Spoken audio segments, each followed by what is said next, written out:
आज के वीडियो में हम देखेंगे दो सोल्जर को दिया गया इम्पॉसिबल टास्क 1600 सैनिकों की जान बचाने का। ये दो सैनिक कैसे कितने सारी मुसीबतों का सामना करके उन 1600 सैनिकों की जान बचाई। इस मूवी का नाम है 1917। फिल्म की शुरुआत होती है। दो ब्रिटिश ऑफिसर्स एक खेत के किनारे आराम कर रहे होते हैं। तभी वहाँ पर उनका एक सीनियर ऑफिसर आता है और टॉम को उठाता है। कहता है उठो, अपने सामान साथ में लो और अपने साथ एक आदमी लो और मेरे पीछे चलो।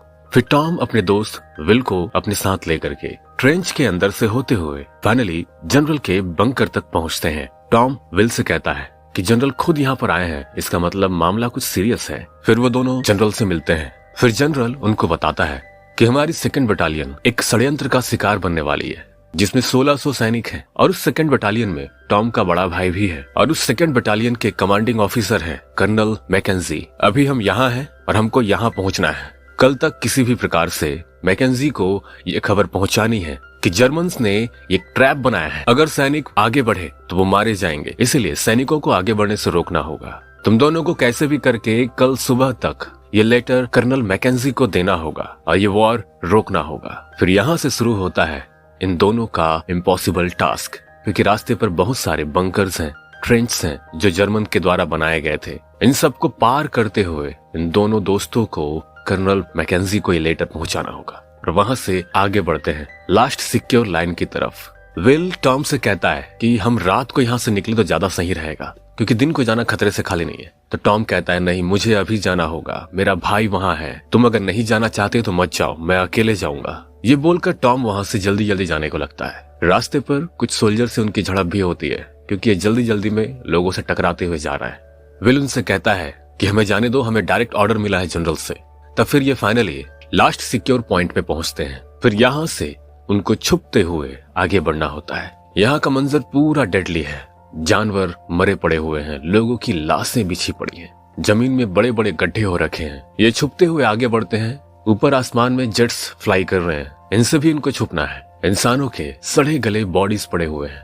थोड़ा आगे जाने पर विल के बगल में एक बॉडी है जिसके सीने से एक चूहा बाहर निकलता है। उसका सीना छेद हो चुका है। तभी वहाँ टॉम आता है और एक डेड बॉडी को देखकर डर जाता है और विल का हाथ उस डेड बॉडी के सीने के अंदर चला जाता है। फिर दोनों धीरे धीरे आगे बढ़ते हैं और फाइनली जर्मन्स के ट्रेंच में पहुंच जाते हैं। यहाँ देखते हैं कि पूरा का पूरा ट्रेंच खाली है, पर उन्हें इस बात का एहसास हो जाता है कि ये ट्रेंच अभी अभी खाली किया गया है। फिर वो संभलते हुए बंकर के अंदर जाते हैं। वहाँ जाकर देखते हैं कि वहाँ सब तरफ बेड्स लगे हुए हैं और वहाँ पर कुछ ट्रैप बना हुआ है। वहाँ थैलियों में कुछ मांस के टुकड़े लटका दिए गए हैं और तार से बांध करके बॉम्ब्स को प्लांट किया गया है। तभी एक चूहा एक थैले को खींच करके ले जा रहा होता है और तार से फंसता है और ब्लास्ट होता है। विल उस ब्लास्ट में पत्थरों के नीचे दब जाता है। फिर टॉम जल्दी जल्दी पत्थरों को हटाता है और विल को बाहर निकालता है। विल की आंखों में डस्ट चला गया जिसकी वजह से वो कुछ देख नहीं पा रहा है। तो टॉम उसे अपने साथ रहने को कहता है और धीरे धीरे आगे बढ़ते हुए वो एक रोशनी की तरफ जाते हैं। तो टॉम देखता है वहाँ एक बहुत बड़ा गड्ढा है।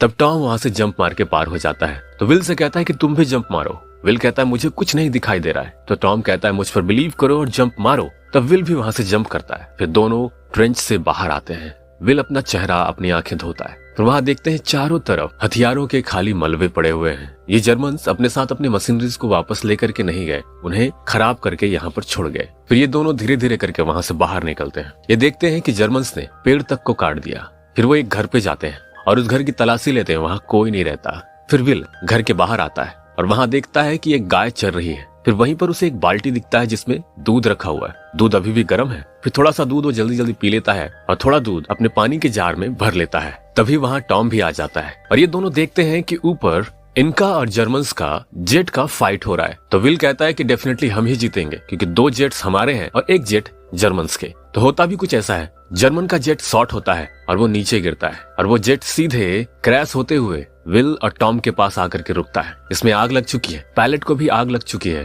तो विल और टॉम जल्दी से उस पायलट को बाहर निकालते हैं और उसे बचाने की कोशिश करते हैं। विल अपने हेलमेट में पानी लेने जाता है। इधर टॉम उस पायलट के पास है। जब विल पलट के देखता है तो वो पायलट टॉम के पेट में चाकू भोंक चुका है। विल जल्दी से उस पर फायर करता है और उस पायलट को मार देता है। टॉम अभी जख्मी हो चुका है और उसके पेट से ब्लड निकल रहा है। विल उसके ब्लड को रोकने की कोशिश करता है पर ब्लड रुकने का नाम नहीं लेता। विल टॉम से कहता है कि उठो, चलो, हमें चलना होगा, हम यहाँ रुक नहीं सकते, तुम्हारे भाई को बचाना है। टॉम कोशिश भी करता है पर दर्द इतना ज्यादा होता है कि वो चल नहीं पाता। टॉम विल से कहता है कि तुम जाओ, ये लेटर लो और अपना काम पूरा करो। विल जानता है कि अगर मैं टॉम को यहाँ छोड़ कर गया तो वो बच नहीं पाएगा, इसलिए वो टॉम को लेकर के ही जाना चाहता है, पर टॉम काफी जख्मी हो चुका है, इसलिए वो जा नहीं सकता। फिर टॉम विल से कहता है कि अगर मुझे कुछ हो गया तो मेरी मॉम को लेटर जरूर लिखना। ऐसा कहने के बाद टॉम मर जाता है। विल को कुछ भी समझ में नहीं आता है, क्योंकि टॉम उसका बहुत ही अच्छा दोस्त था। फिर विल टॉम की बॉडी को उठा करके साइड रखने जा रहा होता है, तभी वहाँ कुछ सैनिक आ जाते हैं और विल की मदद करते हैं। फिर विल को सीनियर के पास लेके जाते हैं। वो बताता है कि मुझे कर्नल मैकेंजी के पास जाना है, जनरल की तरफ से डायरेक्ट ऑर्डर है, मुझे उन तक खबर पहुंचानी है और वो भी कल तक। तब उनके सीनियर कहते हैं कि तुम हमारे साथ चलो, जल्दी पहुंच जाओगे। फिर विल उनके ट्रक में बैठता है और उनके साथ जाने लगता है। रास्ते में ये सभी आपस में एक दूसरे से बातें करते हुए चलते हैं, पर विल शांत है क्योंकि अभी अभी उसका दोस्त मरा है। फिर ये जो ट्रक है वो कीचड़ में फंस जाता है। सभी उतरते हैं और ट्रक के बाहर निकलने का कोशिश करते हैं, पर विल उनसे कहता है कि धक्का मारो, ये ट्रक बाहर निकालना ही होगा।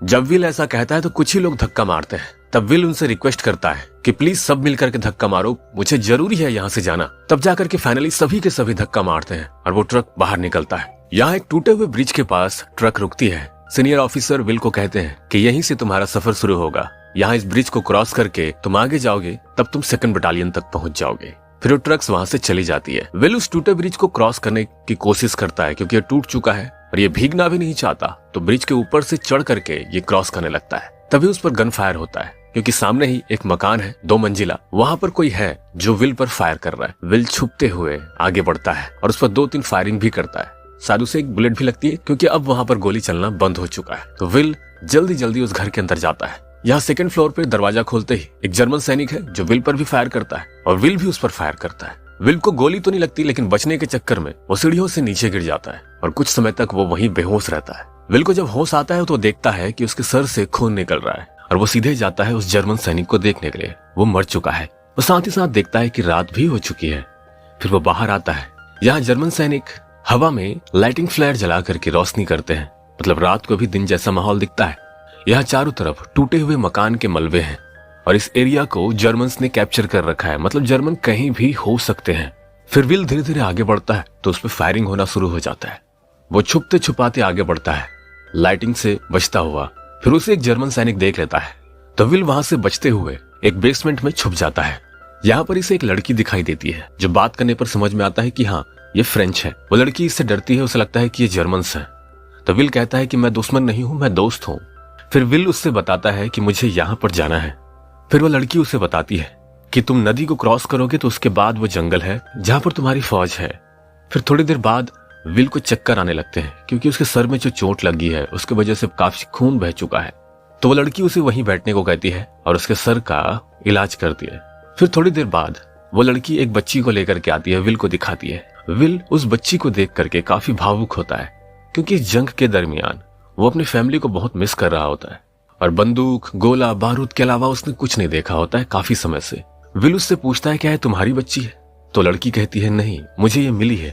फिर वो लड़की कहती है कि इस बच्ची ने काफी दिन से कुछ भी नहीं खाया, भूखी है। तो विल अपने बैग से सभी खाने की चीजों को सामने रख देता है और कहता है कि ये इसे खिलाओ। तब वो लड़की कहती है कि ये छोटी बच्ची है, ये सब नहीं खा सकती, अगर इसके लिए दूध होता तो बहुत अच्छा रहता। तब विल को याद आता है कि उसने अपने पानी के जार में दूध भरा था। तब वो दूध का जार उस लड़की को दे देता है। वो लड़की बड़े अचरज में होती है कि इसके पास दूध आया कहाँ से। फिर थोड़ी देर बाद विल जाने लगता है तो वो लड़की उसे मना करती है कि मत जाओ, यहीं रुक जाओ। तो विल उससे कहता है कि मेरा जाना बहुत ज्यादा जरूरी है, बहुत सारे सैनिकों की जान जा सकती है अगर मैं समय पर नहीं पहुंचा तो। फिर विल जब वहां से बाहर निकलता है, कुछ देर आगे चलने के बाद उसे एक जर्मन सैनिक नजर आता है जो कि शराब के नशे में टुन्न है। वो बचते हुए कमरे के अंदर जाता है तो वहां पर एक और सैनिक है। उस सैनिक के साथ उसकी हाथापाई होती है जिसमें विल उसे मार देता है। तभी वहां दूसरा शराबी सैनिक भी आ जाता है और वो शोर मचाने लगता है। विल जल्दी जल्दी वहां से भागना शुरू करता है। उसके पीछे 2 जर्मन सैनिक पड़ जाते हैं जो उस पर गोलियां चलाते हैं। विल भागते बचते बचाते रिवर पे जंप मार देता है। इस नदी का बहाव भी काफी तेज है। विल बचते बचाते एक शांत बहाव में पहुंचता है। नदी में एक बड़ा सा पेड़ टूट करके गिरा हुआ है जिसमें बहुत सारी डेड बॉडीज आकर के फंसी हुई हैं। विल काफी समय से पानी में है तो अब बाहर निकलना चाहता है, तो वो उन डेड बॉडीज के सहारे धीरे धीरे करके बाहर निकलता है और बाहर निकल करके रोना शुरू करता है क्योंकि उसे लगता है कि वो लेट हो चुका है क्योंकि सुबह हो चुकी है। फिर वो धीरे धीरे आगे चलना शुरू करता है तो उसे कुछ आवाजें सुनाई देती है किसी के गाना गाने की। थोड़ा आगे जाकर देखता है तो वहाँ पर ब्रिटिश सैनिक हैं जो कि प्रेयर कर रहे हैं वॉर में जाने से पहले। तो विल वहीं जाकर के बैठ जाता है। जब प्रेयर खत्म होती है तो कुछ सैनिक उसके पास आकर के कहते हैं कि तुम कौन हो, यहाँ क्या कर रहे हो। तो विल कहता है कि मुझे 2nd बटालियन में जाना है। तो वो सैनिक कहते हैं कि हम ही 2nd बटालियन है। तो विल उनसे पूछता है कि तुम लोग अभी तक वॉर में क्यों नहीं गए। तो वो कहता है कि हम रुके हुए हैं, हम 2nd बटालियन की दूसरी टुकड़ी हैं, पहले टुकड़ी आगे जा चुकी। विल पूछता है कि मुझे कर्नल मैकेंजी से मिलना है। तब वो सैनिक कहते हैं कर्नल मैकेंजी तो फ्रंट लाइन में है, सबसे आगे। तब विल उठता है और समझ जाता है कि अभी भी उतनी देर नहीं हुई है। फिर वो भागते हुए सबसे पूछता हुआ जाता है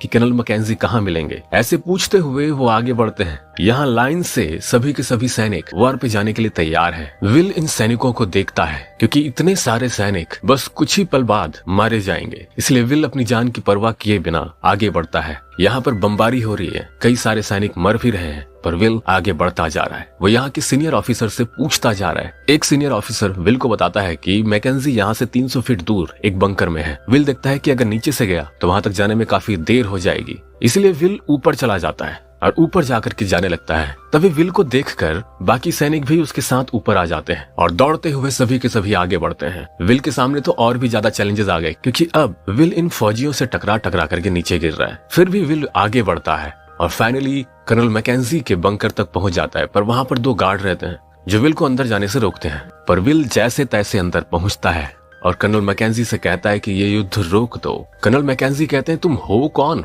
तब वो बताता है कि मुझे डायरेक्ट ऑर्डर मिले हैं जनरल की तरफ से और उन्हें कहा है कि ये युद्ध रोकना पड़ेगा। कर्नल मैकेंजी कहते हैं ये पॉसिबल नहीं है, मैं अपने सोल्जर्स को वापस नहीं बुला सकता, वो युद्ध पे जा चुके हैं, अब युद्ध रोकना इम्पॉसिबल है। फिर विल कर्नल से कहता है कि ये जर्मन्स की चाल है, अगर सोल्जर्स वापस नहीं आए तो सारे के सारे सोल्जर्स मारे जाएंगे। इस लेटर को पढ़ लीजिए, इसमें सब कुछ लिखा हुआ है। फिर कर्नल मैकेंजी उस लेटर को पढ़ता है और उस लेटर में जो डिटेल्स लिखे होते हैं उसको देख करके समझ जाता है कि हाँ ये सच में जर्मन्स की चाल है। कर्नल मैकेंजी कहते हैं कि सभी सैनिक को वापस बुलाया जाए। युद्ध रुक जाता है। फिर सैनिक विल का धन्यवाद करते हैं। फिर थोड़ी देर बाद विल टॉम के भाई को ढूंढते हुए मेडिकल कैंप में पहुंचता है। यहाँ वो सभी तरफ ढूंढता है, सभी तरफ लाशें बिछी हुई हैं, घायल सैनिक हैं, पर टॉम का भाई कहीं नहीं मिलता उसे। फिर थोड़ी देर और ढूंढने के बाद फाइनली उसे टॉम का भाई मिल जाता है। फिर विल उसे बताता है कि मैं 8th बटालियन से आया हूँ। टॉम का भाई कहता है कि मेरा भाई भी उसी बटालियन में था, तुम यहाँ क्या कर रहे हो। विल बताता है कि हमें एक टास्क दिया गया था हम दोनों को। तो टॉम कहता है कि मेरा भाई भी आया होगा, कहाँ है वो। तब विल कहता है कि वो नहीं पहुंच पाया,